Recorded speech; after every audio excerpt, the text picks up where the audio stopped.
Good afternoon.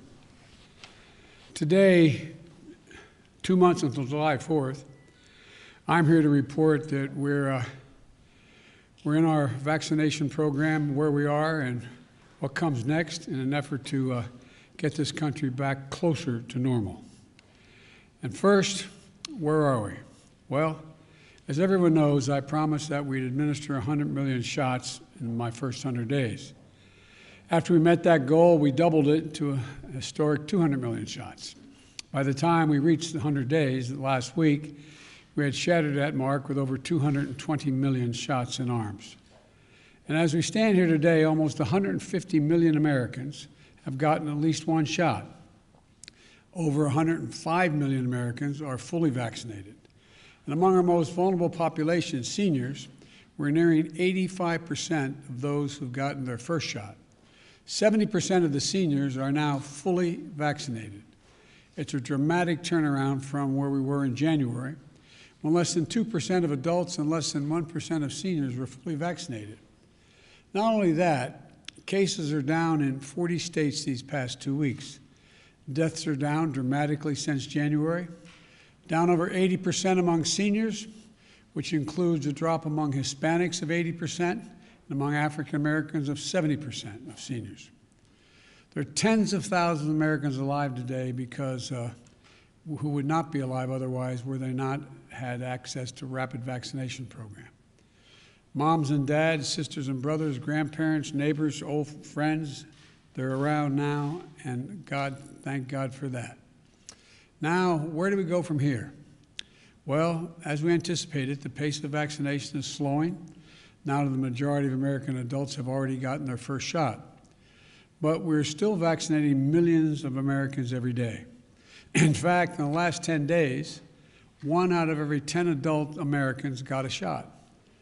But soon we'll have reached the adults who are most eager to get vaccinated. And at that point, this effort will shift to a new phase, which is what I want to talk about today. Our new phase will focus on 3 areas. First, children between the ages of 12 and 15 years of age. They're not yet eligible for a vaccine. The FDA scientists are currently reviewing the data to decide if and when to authorize that age range for vaccinations.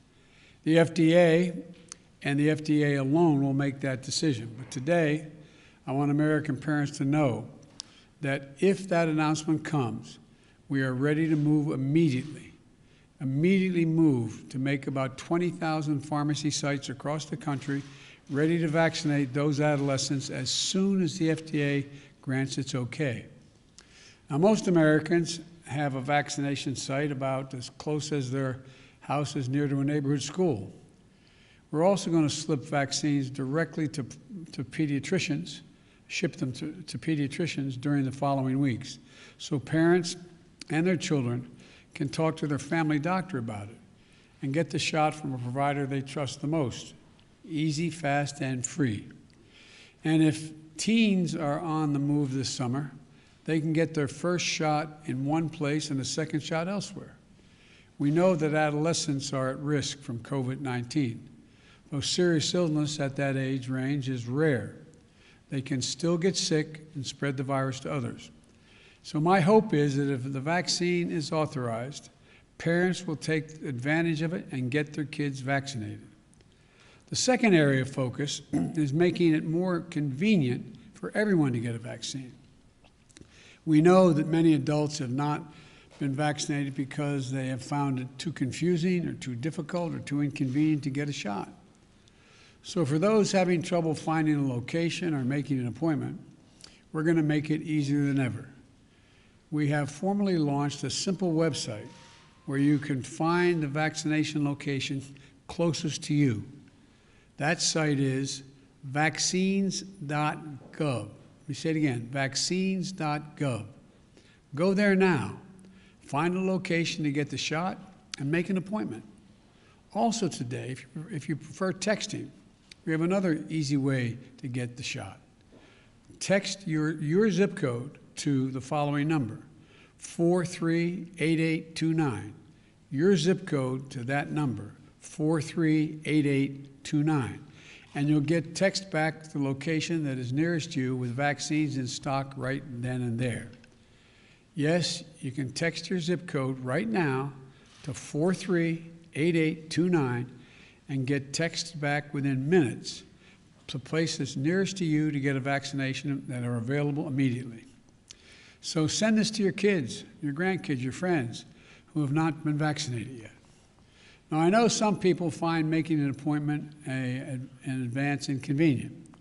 So starting this week, we're also going to direct all federal pharmacy partners to begin to provide walk-in hours.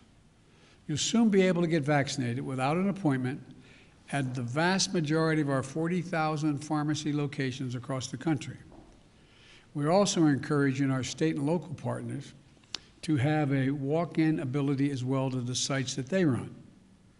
And beginning next week, we'll be shipping new allocations of vaccine to rural health clinics, getting more vaccines to more rural clinics so Americans who don't live near one of the 75,000 vaccination sites will have new options that may be closer than anything they thought.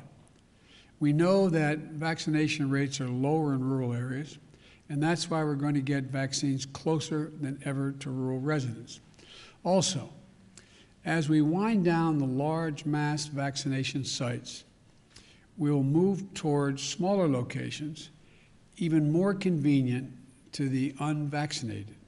So, for those who don't want to drive the distance to a large vaccination site, we'll have sites, smaller sites, closer to the unvaccinated. And for the first 100 days, our goal will be to make it possible for people to come and get vaccinated, and will succeed beyond anyone's expectations, I believe. Now we're going to have to bring the vaccine to people who are less eager.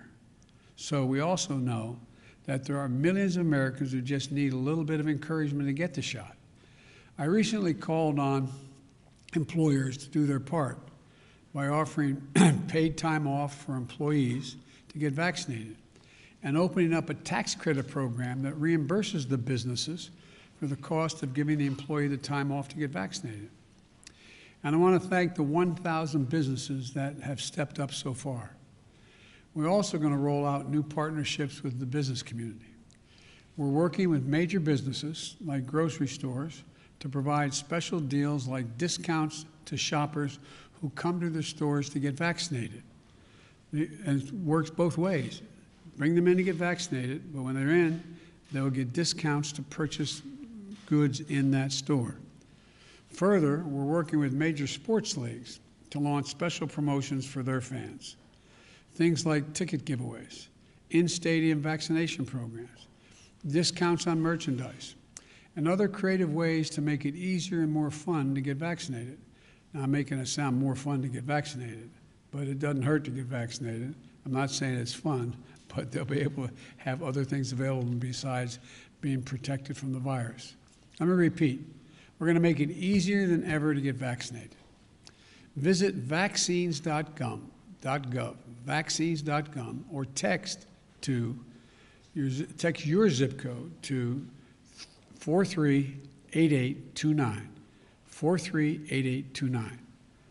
Walk into your local pharmacy without an appointment. Go to the doctor or local health clinic. It's free. It's nearby. Every adult is eligible. You know, go get the shot as soon as you can. The third area of our focus is Americans who still aren't sure they want to get vaccinated.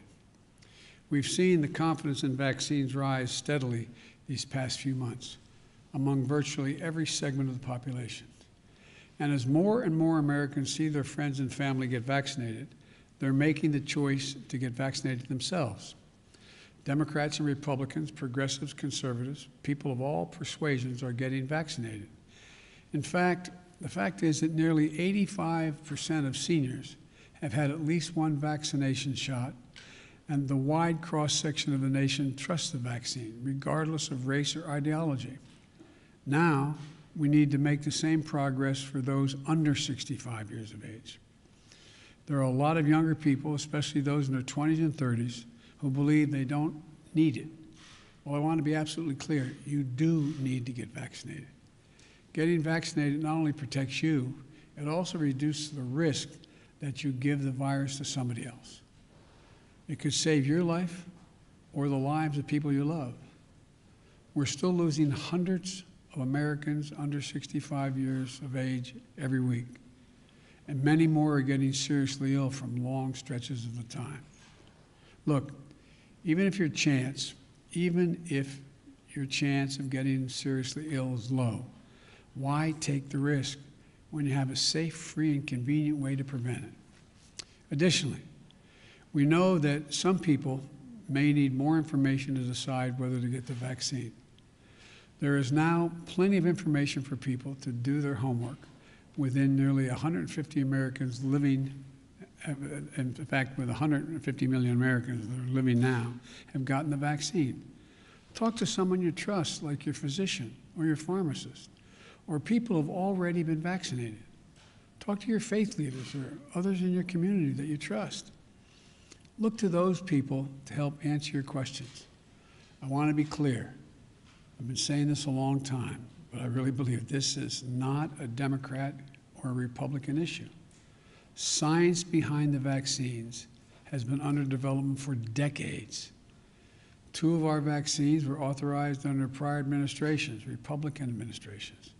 My administration, the Democratic administration, is doing the work to get hundreds of millions of shots in arms. While we may not always agree on everything, this is one thing people across the political spectrum can agree on.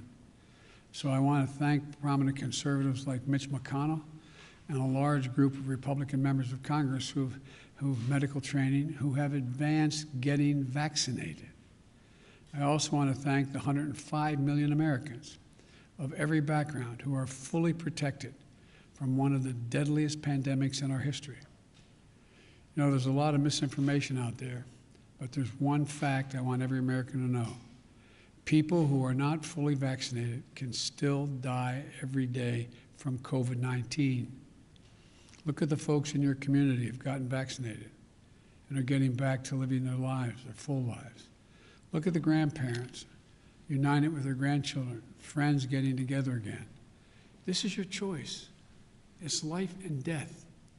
And I hope everyone knows within themselves it makes the choice that it's going to help them and their loved ones be safe, get our businesses open again, and get us back to normal. Again, in the next 2 months, our focus is going to be on 3 groups: kids between 12 and 15 who are awaiting potential FDA authorization to get a shot, 2 adults who have had trouble locating a place to get a shot or who just haven't gotten around to it, and 3, those who need more being convinced of the necessity of getting the vaccine. As we turn to this new phase, we're also setting a new goal. 2 months from today, families across the country are going to celebrate the 4th of July. Our goal by July 4th is to have 70% of adult Americans with at least 1 shot and 160 million Americans fully vaccinated. That means giving close to 100 million shots, some first shots, others second shots, over the next 60 days. Of course, Americans can still get shots after July 4th, but no one should wait, and let's try to hit that 70% mark, at least with 1 shot before that day. It's another huge goal.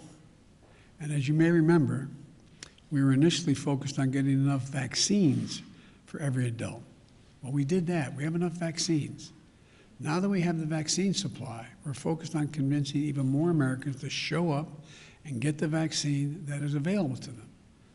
If we succeed in this effort, as we did with the last, then Americans will have taken a serious step towards a return to normal. That's July 4th. But we're not there yet. That's why I'm asking people to continue to follow the CDC guidelines as we work to get more people vaccinated. And to clear up any confusion, the good news is that last week the CDC said that vaccinated people do not need to wear their masks outside unless they're in very crowded settings like a sporting event. And if we can continue to drive vaccinations up and caseloads down, we'll need our masks even less and less. I know it will take time to get everything back to normal. You know, we're all going to have to be patient with one another. Masks have needlessly divided this country. Masking, as directed, is a patriotic duty, but so too is treating each other with respect and patience. One final point. As I said in my address to Congress last week, Congress is going to be the arsenal for fighting COVID-19, just like we were for the arsenal for democracy in World War II. Not only because it will have kept us safe, but because it's who we are. Well, we've already committed to work to send 60 million doses of AstraZeneca vaccine to other countries, starting this month and into June. That means of all the vaccines we produced for the United States at that time, we'll have given about 10% to the rest of the world. It's a significant humanitarian commitment in addition to our funding of COVAX. And I'll have more to say about that soon. I'll conclude with this. The light at the end of the tunnel is actually growing brighter and brighter. So Americans have sacrificed and served to make this progress possible, showing the best of who we are as a people. We need you. We need you to bring it home. Get vaccinated. In 2 months, let's celebrate our independence as a nation and our independence from this virus. We can do this. We will do this. Thank you all. May God bless you and may God protect our troops. Thank you. Mr. President, how much harder will this next phase be for the vaccination campaign? I'm sorry, you're both speaking, one at a time.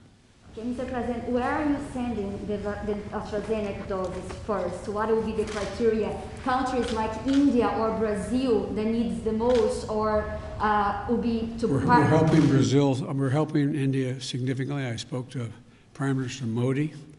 What he needs most is he needs the material and the parts to be able to have his machines that can make the vaccine work. We're sending him that. We're sending him oxygen. We're sending him a lot of the precursors. So we're doing a lot for India.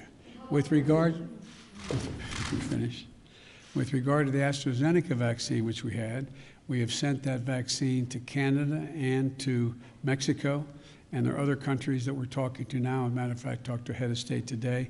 I'm not prepared to announce who else we'll be giving the vaccine to, but we are going to, by the 4th of July, have sent about 10% of what we have to other nations, including some of the ones you mentioned. How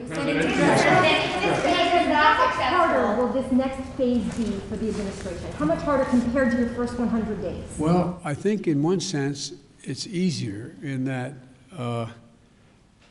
it's up to convincing the American people rather than guaranteeing them we'd have the supply for them. So that was really hard. It was really hard to get from, as that old expression, 0 to 60 miles an hour. It was very hard to get from a very low count to 600 million vaccines and then set up all the logistics. But I think what's going to happen, it's my prayer, that more and more people who get vaccinated are going to be listening to people who they love and are around, and they're going to say, why don't you just go ahead and do it? And there's some evidence. We still had a good dose of vaccine being administered the last 2 weeks, and it's still moving. But we know we're going to get to a place where the doubters exist, or the people who just are, I don't want to say lazy, just not sure how to get to where they want to go. It's going to be hard. So we're going to keep at it. We're going to keep at it. And I think the end of the day, most people will be convinced by the fact that their failure to get the vaccine may cause other people to get sick and maybe die. Mr. President, if this phase... Let me finish here, okay? I promise I'll get to you, okay? And so it's, in one sense, it's harder. I mean, it's easier because I don't have to put together this massive logistical effort. But in the other sense, it's harder. It's beyond my personal control. I could not control, but I could arrange and make sure those other things happened if we did it well. I think we did. But it's going to be harder. Yes, ma'am. Thank you. If this phase is not successful, are there any circumstances under which you would require the vaccine for people to do certain things like travel? And if not, what more can you do beyond this? Well, I'm not going to, I'm one of these guys who thinks positively and not negatively. So there's more that we can do. One of the things we can do is we can continue to produce more of the vaccine, work harder to get it available to more people, and export a lot of that to help.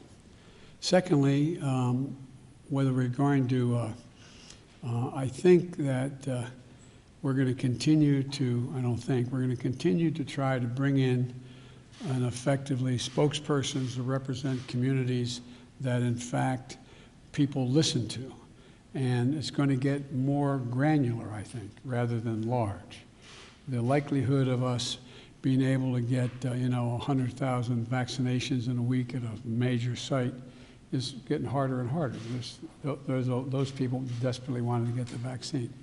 So I think we're going to make some real progress here. We'll see, but we're going to keep at it. Can you say whether you've spoken to your trade representative yet? Say again? Can you say whether you've spoken to your trade representative yet, Captain Tai, about the issue of issuing waivers on vaccine patents? Is that something you would support? Well, we're going to decide that as we go along. I haven't made that decision yet. Would you consider ordering more doses from Pfizer and Moderna? We are.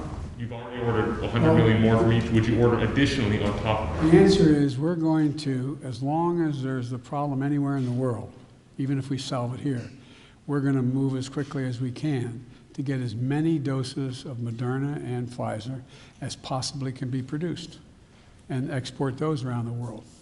Yes, ma'am. This is the last question. Mr. President, thank you. Are you planning to meet President Putin during your trip, your upcoming trip in Europe? Is there a meeting that you're planning to have with him? With whom? With President Putin. That is my hope and expectation. We're working on it. Thank you. Mr. President, why isn't your goal higher for vaccinations? The U.S. is currently administering about 1 million first doses per day. 35 million, we need about 35 million new people to hit 70%. Why not set that target for 75% or 80% of the public? Well, I'd like to get it 100%, but I think realistically we can get to that place between now and July 4th. And by the way, it's not like July 4th, the doors close. It's just I picked July 4th to try to get to a place where we get back closer to normal. And so we're going to be vaccinating people into next fall. This is not going to something all of a sudden July 4th where we're going to just declare it's over. Thank you so much. All right, guys. Thank you. Mr. President, just over Thank you, guys. Thank you.